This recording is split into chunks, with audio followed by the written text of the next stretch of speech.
Maintenant, ne manquez pas l'indice qu'il a donné juste avant de mettre les mains ensemble comme ça. Jésus et moi sommes cool.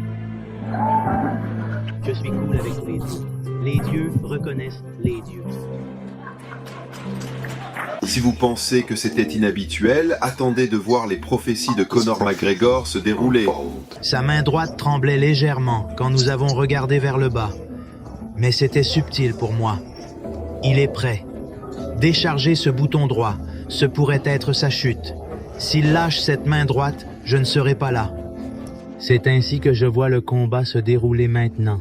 Exagération et chaos. Légitimement un coup de poing de chou sans défaut. Comment? Fais-le. Si vous pouvez le voir ici et que vous avez le courage assez pour le dire, cela arrivera. Donc je vois ces photos, je vois ces séquences et je ne les échappe pas. Je savais qu'il allait surétendre et je savais que je l'attraperais. Donc le Mystic Max frappe à nouveau. Je m'attends à dire que je vais le mettre à terre au premier tour. Je l'ai mis au premier tour et samedi soir, je vais mettre Diego au premier tour. Il vacillera et je le finirai tôt. Ce sera un KO au premier tour, marquez-le. Les gens étaient très divisés sur la question de savoir si le succès de Conor était dû à son talent seul ou s'il y avait une autre force en jeu, une force qui était prête à défier Dieu lui-même. Comment serait un combat entre toi et Jésus dans l'octogone? Moi contre Jésus dans l'Arctique. Bienvenue sur TMZ. Contre Jésus sur terre. Personne vivant ne peut me battre. Mais Jésus n'est pas vivant, non? Donc peut-être pourrait-il ressusciter? Je ne sais pas. Je le ferai toujours. Mais je suis toujours confiant de m'opposer à n'importe quel homme. Comme la CJLP, n'importe quel homme. Comprenez-vous ce que je veux dire? Je le ferai aussi. Je veux dire, une chose est claire, Conor McGregor n'avait pas peur de rire de Jésus-Christ, et il se moquait même d'autres combattants qui utilisaient leur plateforme. Louez le Seigneur.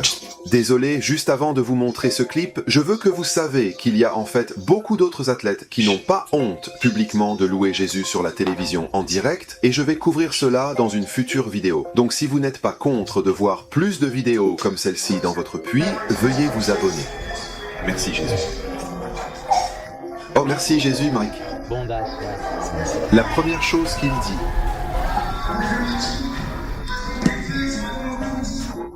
Merci beaucoup. Cependant, Conor McGregor allait apprendre pourquoi on ne se moque pas de Dieu. J'aurais dû mentionner cela quand je vous ai montré cette interview plus tôt, mais beaucoup pensent que la réponse de Conor à cette question est ce qui l'a fait perdre toute sa carrière. Bien que Conor ait encore gagné les combats, il n'a pas longtemps, après ses commentaires, que sa série de 15 victoires en combat a été rompue par NatePierce.Conor est en graves ennuis. 1 minute à l'horloge. Mon Dieu. Maintenant, il y a peut-être des gens ici aujourd'hui qui blâment l'intervieweur d'avoir posé à Conor une question si stupide. Mais Conor, comme nous l'avons déjà vu de son propre volonté, défie déjà Dieu dans d'autres entretiens. Mais même s'il n'a pas fait ces remarques sur Jésus, je pense qu'il finirait par être humble, car je ne sais pas si j'ai jamais rencontré quelqu'un qui est plus autosuffisant que lui. Chaque mouvement est une étape calculée. Ne vous trompez pas à ce sujet. C'est seulement ce qu'il n'est qu'en janvier 2017. Je suis déjà le visage de l'UFC, je suis déjà le visage de la boxe, je suis déjà le visage de la WWE et je suis déjà le visage de Hollywood. Allume maintenant le visage de Manchester. Je l'ai dit, nous sommes ici pour prendre le relais, pas juste participer. Je me demande à quoi tu penses quand tu entends ça. Puis-je vous dire ce que je pense de Matthieu 4, verset 9? Et il lui dit, « Je te donnerai toutes ces choses si tu tomberas et m'adoreras. » Vous connaissez probablement bien l'histoire, mais au cas où vous ne le saviez pas, Jésus-Christ se retrouve dans un désert après 40 jours et 40 nuits de repos. Et le prince des ténèbres essaie de le tester avec les mêmes 3 tests qu'il a utilisés depuis le début. Il éprouve avec l'appétit, il éprouve avec la parole de Dieu et il éprouve avec l'abondance. Tout comme Veille dans le jardin qui a vu le fruit de l'arbre qu'il était bon pour la nourriture et il était agréable à l'âme. Tout comme Samson qui descendait dans la région de Timna et il vit une belle femme philistine qui satisfaisait un appétit différent.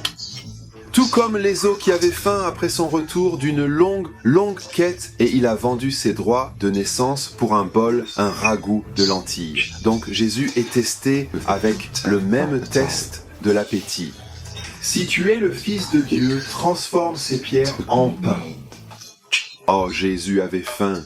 Et ce qui était particulièrement difficile à propos de cette épreuve, c'est que l'adversaire remet en question l'amour de son Père pour lui. Si vous êtes le Fils de Dieu, quel est le problème de vous utiliser pour répondre à vos propres besoins ? Et ce qui est encore plus subtil à propos de ce défi, c'est qu'il semble presque suggérer que le Père n'aime vraiment pas le Fils, et c'est pourquoi il a faim. Alors quand je t'ai posé la question, quand a-t-il envisagé de faire des pierres pour la dernière fois ? Quand a-t-il choisi la dernière fois de transformer une situation en votre propre faveur au lieu de faire confiance à la volonté de Dieu ?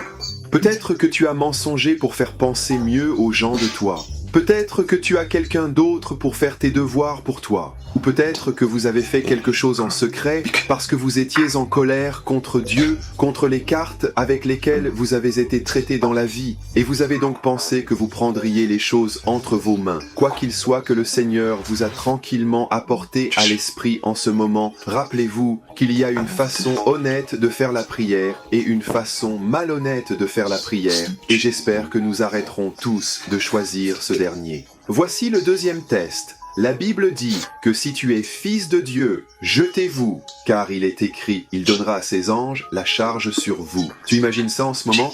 Jésus a été emmené au sommet, la partie la plus élevée de la ville. Il était probablement à 500 pieds au-dessus de la vallée de Kijong, au sommet du temple. Et il a été invité à sauter de ce temple afin qu'une myriade d'anges puissent l'attraper. Comme vous pouvez le voir, cela fut encore plus astucieux lors du dernière épreuve, car ici, le prince des ténèbres implique que Jésus serait presque désobéissant s'il ne prouve pas que les anges le supporteraient, s'il ne prouve pas qu'il était divinité et que ses anges étaient du côté de Christ. Je peux vous promettre aussi, si Jésus appelait une grande hôte d'anges pour l'attraper, ce serait le discours de toute la ville. Jésus ressemblerait à un héros et personne ne douterait qu'il était vraiment le Fils de Dieu pour le voir voler au-dessus de la ville avec un beau hôte êtres évangéliques. Cependant, le troisième et dernier test, le test de l'abondance, est ce qui m'a vraiment fait réfléchir. Conor McGregor. Jésus est emmené sur une montagne extrêmement haute et il a montré tous les royaumes du monde. Il voit toute la richesse du monde, toutes les couronnes, tout le pouvoir politique, toutes les plus grandes entreprises, toutes les femmes du monde. Chaque morceau de gloire que le monde a à offrir est offert à Jésus-Christ sur un plateau. En ce moment, à une condition, inclinez-vous et m'adorez. Allez, personne ne regarde. Tombez juste sur vos genoux une seule fois et tout cela sera à vous, vieux amis.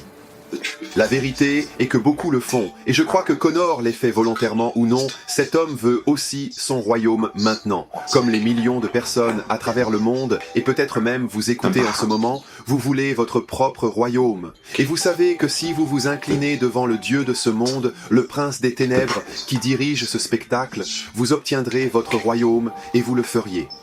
Mais sachez-le, bien que l'adversaire ait maintenant du pouvoir, sinon cela n'aurait pas été une épreuve pour Jésus.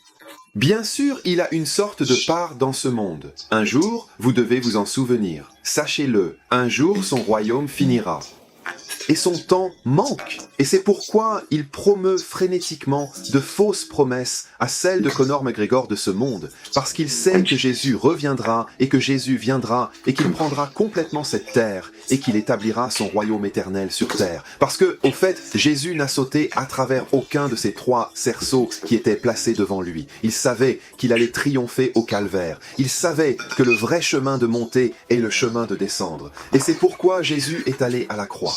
Il a enduré la honte. Il a vécu une vie très sacrificielle au lieu de prendre sa tranche de la tarte temporaire ici. Il savait qu'il y avait une plus grande récompense au ciel et il aspirait à ce que tous ceux qui mettaient leur confiance en lui trouvaient cette récompense. C'est exactement pourquoi il est allé à la croix, pour racheter les âmes qui étaient sous la prise des forces du mal dans cette vie et leur montrer que le pardon et le salut sont possibles parce qu'il a payé le prix. Il a payé le coûteux prix de l'arrachat avec son propre sang. Je me demande maintenant, avez-vous vu à travers les schémas mondiaux?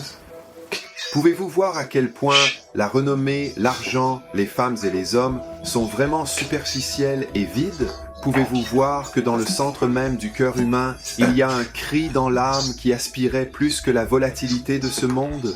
Si vous le pouvez, il est essentiel que vous vous souveniez que votre cœur ne trouvera la paix que lorsque vous rencontrerez votre Sauveur, le Seigneur Jésus-Christ. Il est le bon berger et il attend de vous conduire à côté des eaux encore tranquilles que vous buvez. Soyez rafraîchis, satisfaits et trouvez le repos en lui.